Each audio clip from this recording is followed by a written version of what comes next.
City কর্পোরেশনের mayor doctor Selina Hayat আইভীর বিরুদ্ধে জামায়াত সংশ্লিষ্টতার অভিযোগ প্রধানমন্ত্রী বরাবর জেলা প্রশাসকের মাধ্যমে স্মারকলিপি দিয়েছে সচেতন নাগরিক সমাজ। দুপুরে নারায়ণগঞ্জ জেলা আইনজীবী সমিতির সভাপতি হাসান ফেরদৌস জুয়েলের নেতৃত্বে জেলা প্রশাসকের কাছে স্মারকলিপি দেয়া হয়। এতে অংশ নেন নারায়ণগঞ্জের বিভিন্ন পেশাজীবী মানুষ।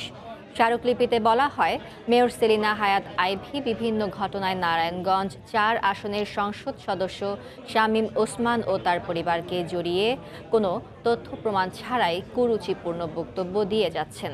পরে সংবাদ সম্মেলনে সচেতন নাগরিক সমাজের নেতারা মেয়র সেলিনা হায়াৎ আইভীর বিরুদ্ধে জামায়াত সংশ্লিষ্টতার অভিযোগ এনে এ ব্যাপারে প্রধানমন্ত্রীর দৃষ্টি আকর্ষণ করেন।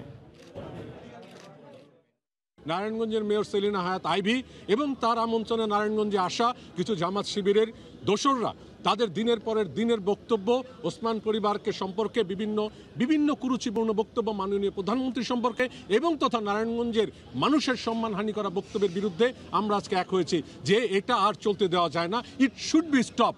এটাকে থামানো উচিত, না হলে নারায়ণগঞ্জের মানুষ আমরা বারবার বিব্রত হচ্ছি তাদের এই কারণে। স্মারকলিপিটি দেখেছি যে মাননীয় প্রধানমন্ত্রীকে উদ্দেশ্য করে লিখিত হয়েছে, আর সেই কারণেই আমি যথাযথ প্রক্রিয়া অনুসরণ করে মাননীয় প্রধানমন্ত্রীর কার্যালয়ে সেটা প্রেরণ করব, যাতে করে স্মারকলিপিটি মাননীয় প্রধানমন্ত্রীর গোচরে আসে।